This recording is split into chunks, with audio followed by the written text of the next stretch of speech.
También muestran temas sobre moda, la moda que venía de otros países, y la importancia de estas revistas, al igual que otras, también radica en el hecho de que son muy ricas en registros fotográficos.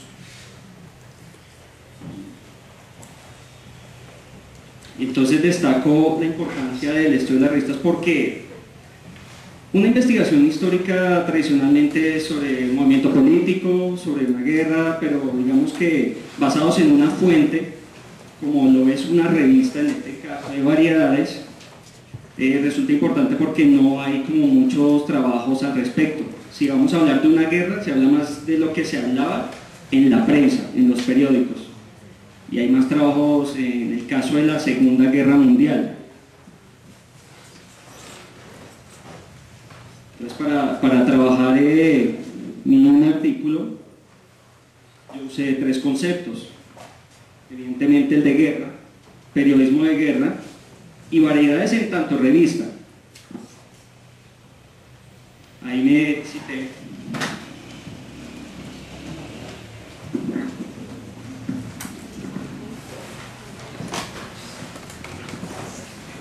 El concepto de guerra, yo me cité ahí en un artículo, dice que la guerra es en sí misma mutación, cambio, superación, es decir, con ella se abren los caminos que se encuentran bloqueados, entonces los avances que han ocurrido en la historia se han producido estimulados por dicho estado de necesidad.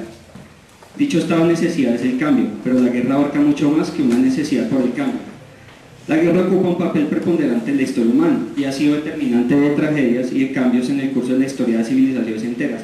Ahí me baso precisamente en trabajos como el de Federico Aznar Fernández, que es oficial de la Armada Española, y él tiene un libro muy interesante que es Entender la guerra en el siglo XXI, y también el trabajo escrito por Rafael Pardo, y como ustedes saben, él ha sido ministro, es político liberal y fue alcalde encargado.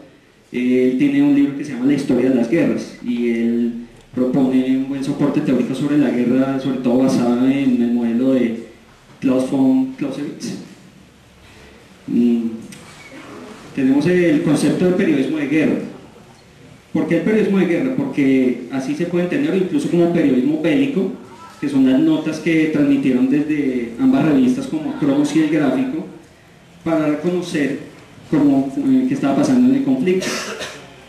Entonces cito a la profesora María Teresa Laporte, que es de la Universidad de Navarra.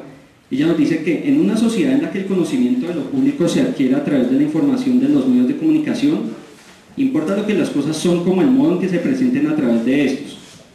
Con mayor motivo importa en la apreciación de aquellas realidades que son distantes, en aquellos hechos a los que el ciudadano no tiene un acceso personal y directo, como es el caso de la mayor parte de los acontecimientos internacionales. Entonces, me pareció importante esta idea de la profesora Laporte, pero no es la única que incluí en mi escrito. De hecho, casi todos los autores que encontré como para hablar del periodismo de guerra son españoles. Bueno, y tenemos el concepto de variedades en tanto revista, pero esto me remitió a una problemática que expone Luz Merino Acosta. Ella es historiadora del arte cubana y nos dice que si algo resulta difícil en un estudio, es un estudio de las revistas. La tipología de estas publicaciones es variada y una taxonomía de ellas realmente sería arriesgada, pues el amplio diapasón hará siempre limitada cualquier clasificación. No, y evidentemente encontrar un soporte teórico sobre lo que son revistas de variedades realmente es complicado. Entonces por eso yo les di la concepción que tengo al respecto de las revistas de variedades, que son revistas gráficas, ilustradas, y se encargan de mostrar todo tipo de notas.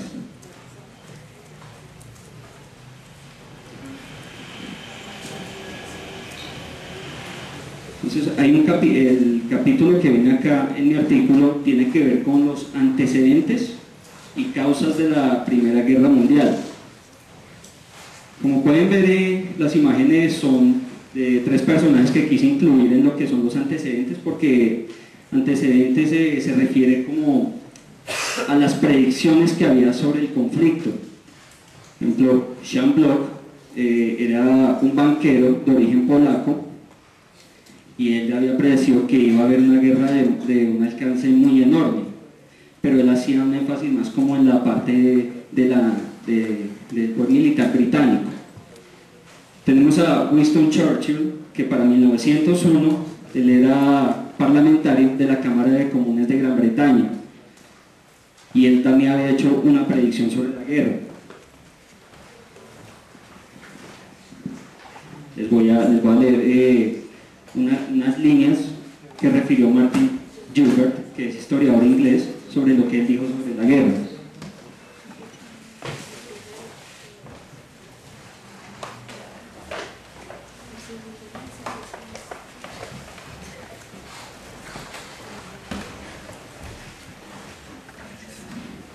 Con frecuencia me he quedado atónito al ver con qué compostura y con cuánta labia hablan de una guerra europea los parlamentarios y hasta los ministros. Las guerras de los pueblos serán más terribles que las de los reyes. Y él no fue el único que predijo la guerra, la gran guerra. Realmente escritores, filósofos, novelistas y políticos hablaban mucho de una guerra entre las grandes potencias europeas, en donde se planteaban la siguiente pregunta: de por qué habría de temerse un conflicto bélico en el antiguo continente. Y tenemos otro caso que también expone Martin Gilbert en su libro La Primera Guerra Mundial, que es el de Norman Angell. Norman Angell fue Premio Nobel de la Paz y autor de la novela La Gran Ilusión, y él sostuvo la idea de que una potencia bélica victoriosa sufriría extraordinarias pérdidas económicas y financieras como consecuencia de una guerra. Es importante tener en cuenta que ya prácticamente desde la política y los ámbitos culturales ya se estaban preparando para una guerra, pero también había sectores sociales que ignoraban que iba a haber una guerra. Es cuando hablamos de la bella época que había en Europa, o la Belle Époque, que fue como entre finales del 19 y hasta la llegada de la Primera Guerra Mundial. Entonces, evidentemente, lo que dio inicio a la Primera Guerra Mundial, todo empezó con el asesinato en Sarajevo del archiduque Francisco Fernando y su esposa Sofía Chotek, que el asesinato lo cometió Gavrilo Princip. Él estuvo entrenado por un movimiento radical que se llamaba La Mano Negra. Entonces su lema era unión o muerte. Entonces a él lo arrestaron, obviamente, y él terminó muriendo por tuberculosis, si no estoy mal, cuando estaba en prisión. Obviamente tocó esperar un mes para que la guerra tuviera su inicio definitivo, y fue con la declaratoria de la guerra un mes después exacto del Imperio Austrohúngaro a Serbia, y de ahí en adelante seguirían más declaratorias de guerra.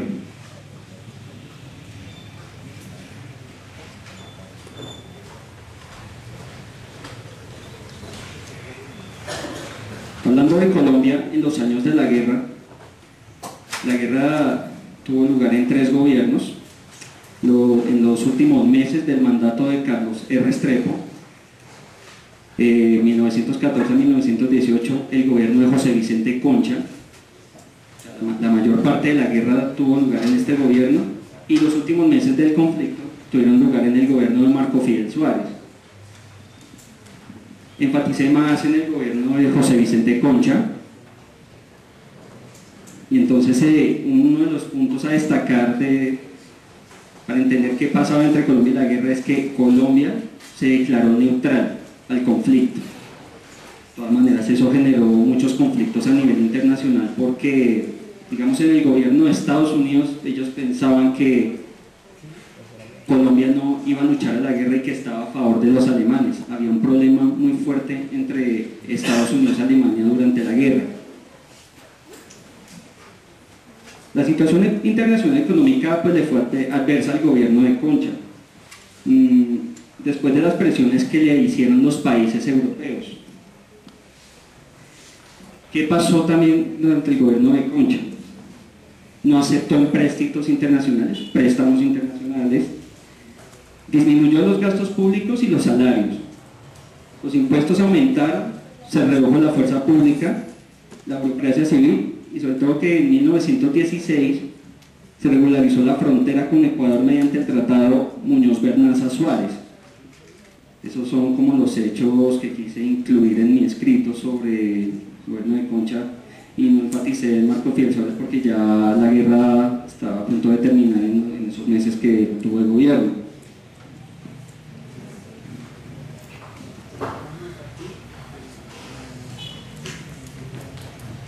Ahí viene entonces mi propuesta sobre lecciones de guerra en las variedades. ¿Por qué lecciones de guerra?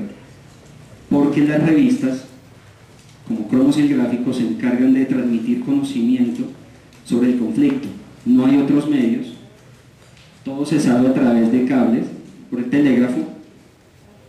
Sin embargo, la transmisión del conocimiento viene siendo una enseñanza, como una enseñanza, y así lo quería interpretar yo, y lo propuse como lecciones. Entonces son 5 lecciones que propuse en mi artículo, y la primera tiene que ver con visiones y temas sobre la guerra.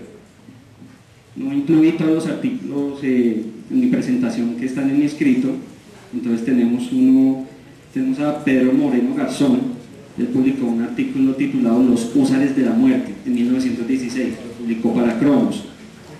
El húsar es jinete, y los húsares de la muerte en Alemania son los que usaban un gorro con el símbolo de la muerte en toda la mitad, que le llaman el Totenkopf. Húsares también ha habido en otros países, por ejemplo en Chile, en el siglo XIX. Entonces lo que hace Pedro Moreno es explicar que el conflicto que se vivía era una guerra moderna y científica, a la que consideraba más una lucha de cerebros que de brazos. El soldado que combatía no conocía las luchas cuerpo a cuerpo, solo las conocía en el momento que se había envuelto en los negros crespones de la noche cuando atacan las posiciones enemigas. Obviamente él se refiere a los soldados como los húsares de la muerte. Este fue uno de los primeros artículos que apareció en la revista Cromos, obviamente por su año de fundación. También hay otra nota interesante que es Francia en la guerra, que fue escrita por Carlos Villafañe, apodado Tic Tac. Villafañe afirma que la guerra lo absorbe todo y de ella depende el resto de los acontecimientos. No era una guerra en que los ejércitos se movilizaban sobre las líneas de batalla para defender a los pueblos que había en las ciudades, en las aldeas y en los campos. Era la guerra de todo el mundo. La guerra es el sentido de multitud que oprime y anula en todos sus manifiestos el sentido individual. Consideraba a Francia como la mente guiadora de los acontecimientos, el corazón que anima o desanima el pulso de la guerra.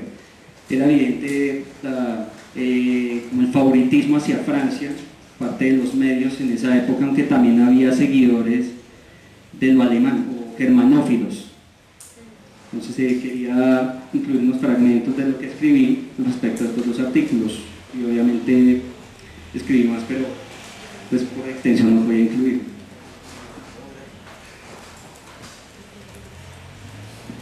La segunda lección tiene que ver con el impacto de la guerra en Colombia. Me pareció interesante incluir, voy a leer un fragmento que incluí de un artículo que publicó la revista El Gráfico al inicio de la guerra. Entonces mostraban a Bogotá como si estuviera en guerra, y así lo ilustran los redactores, el equipo de redacción del Gráfico. Los lectores se echan a tiritar y se cruzan miradas solemnes como si hubiera llegado el fin del mundo. Ratos hay en que se respira un aire de tragedia y cada palabra es un miserere. Tan contradictorios e inverosímiles parecen otros cables, que la gente se reanima y aventura un intermedio de chirigota. Lo primero es no creer nada y hacer que se crea mucho.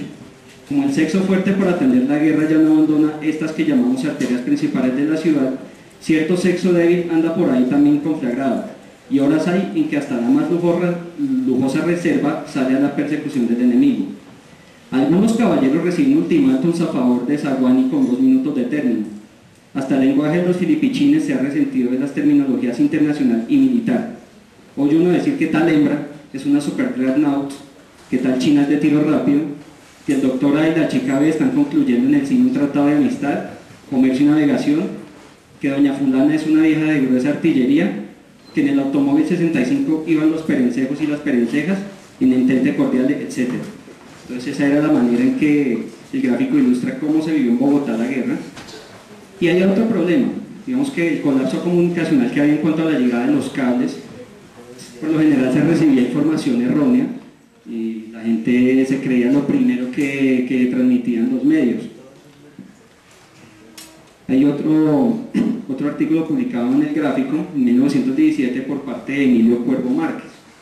Emilio Cuervo Márquez era escritor y fue alcalde de Bogotá, pero no se conoce mucho de su gestión, por lo que parece que no hizo gran cosa. Entonces, el impacto del que habla Emilio Cuervo Márquez tiene que ver con la entrada de Estados Unidos al conflicto en 1917.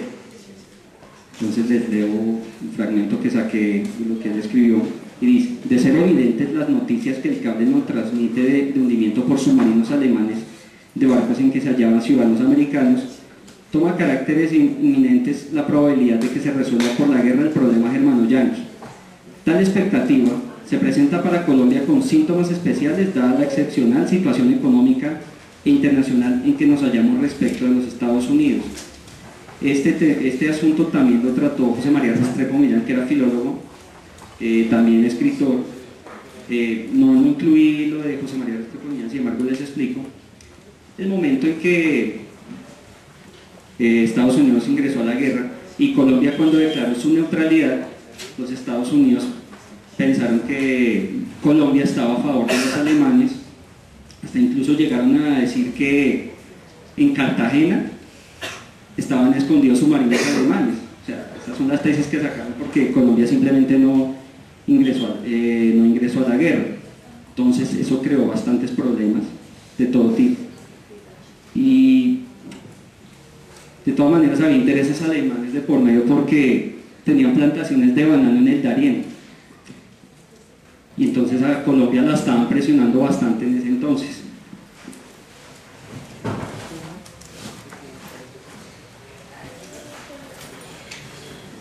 La tercera lección tiene que ver con la cultura de la guerra, pero esto lo planteé como un problema. ¿Y por qué? Porque hay un artículo que salió en Cromos en 1916 que se llama Portugal en la guerra. Entonces plantea que históricamente, de acuerdo a lo explicado en ese artículo, los malos gobiernos hicieron a Portugal un país económicamente tributario de Inglaterra, es decir, dependiente. De esa manera, durante la guerra, asumió una actitud en contra de Alemania debido a las presiones de los ingleses por el hecho de querer buscar un enemigo común que hiciera deponer su actitud a los monarquistas, quienes no cesaban de suspirar e incluso de planear la obtención de un cambio de régimen. Esa es como la parte del antagonismo que se planea desde el artículo. ¿Y por qué un no antagonismo? Desde la redacción de Cromos, ellos no estaban ni cerca de imaginar que entre portugueses y alemanes existiera un antagonismo. Pues había ciudades como Coimbra, Lisboa y Oporto, que eran los principales centros intelectuales de Portugal, y se seguía con marcada atención el movimiento literario alemán, lo que hace suponer que los escritores portugueses de algún modo estuvieran influenciados por las letras alemanas. La imagen que pueden ver ahí al lado del fragmento es el momento en que Portugal establece su alianza con Inglaterra para el conflicto.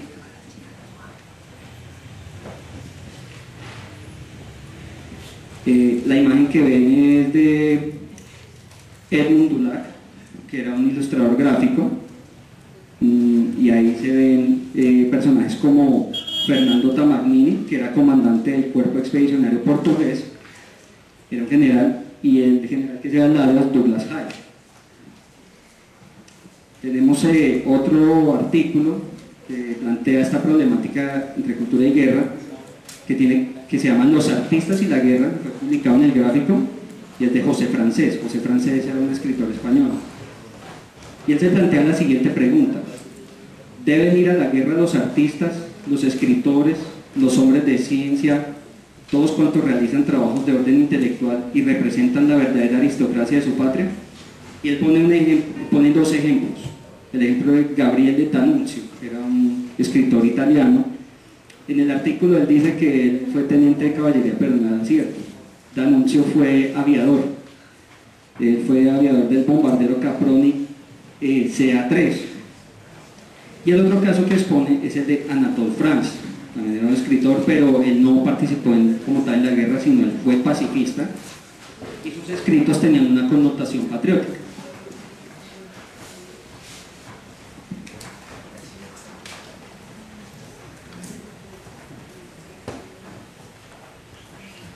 La cuarta lección tiene que ver con el voluntariado colombiano en la guerra, personajes y testimonios.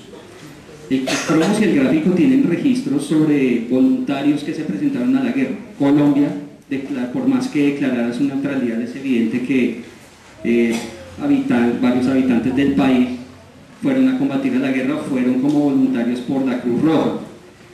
La mayoría de voluntarios fueron a apoyar a Francia en la causa de la guerra. Digamos, son datos muy fragmentarios porque pudieron haber existido muchos más voluntarios.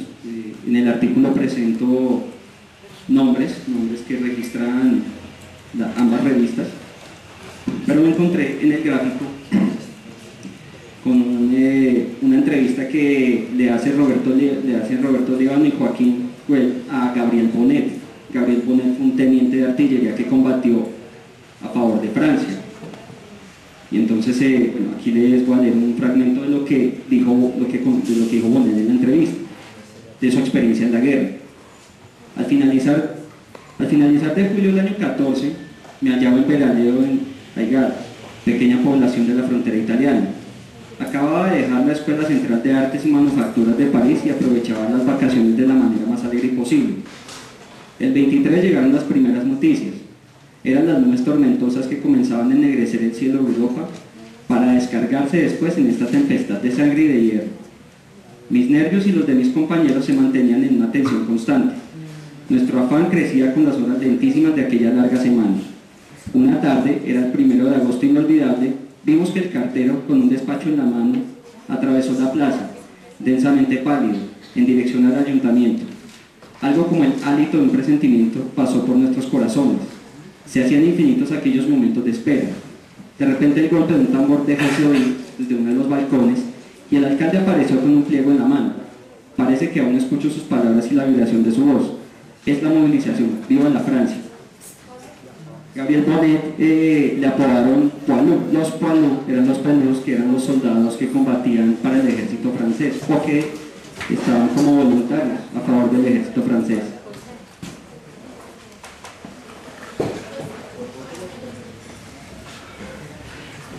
Y ya para finalizar, la quinta lección, que tiene que ver con reflexiones sobre la guerra y el problema de la paz. En cuanto a las reflexiones, tenemos una nota escrita por Francisco Restrepo Gómez, el escritor,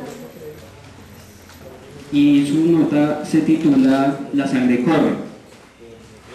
Él decía que la guerra es el estampido del cañón, es el estrépito fiero de la fusilería, es el reventar de las grandes incendiarias, es la voz de la guerra, la voz maldita y monstruosa de la guerra.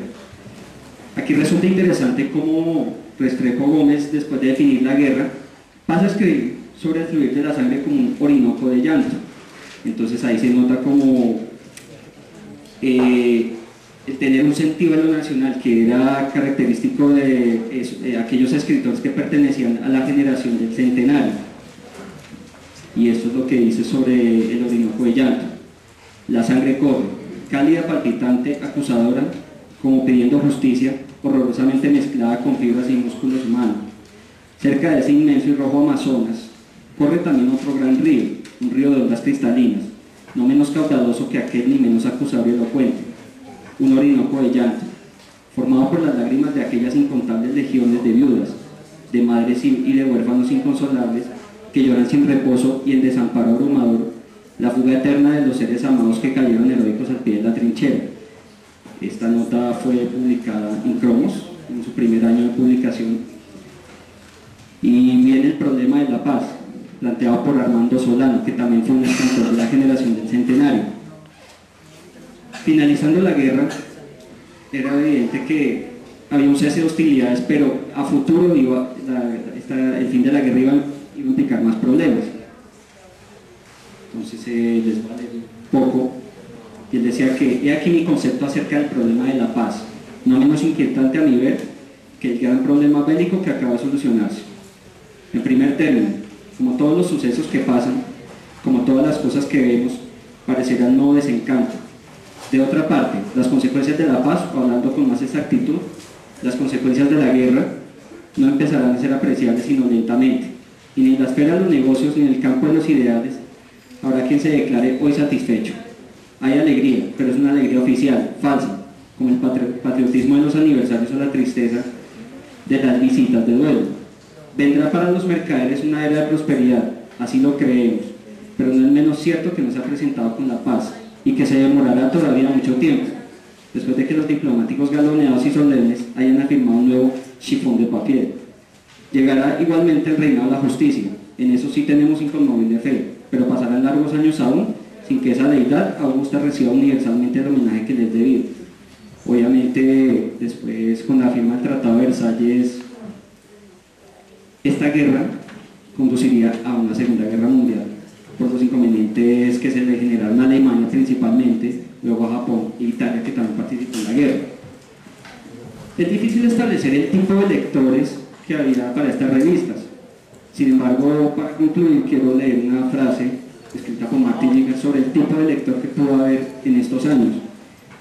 El lector que se encontraba lejos de la zona bélica solo podía entrever la realidad, llevarse determinada impresión, quedarse con un estado de ánimo o una imagen. Eso es prácticamente lo que se vio enfrentado al lector y lo que podemos concluir. Muchas gracias.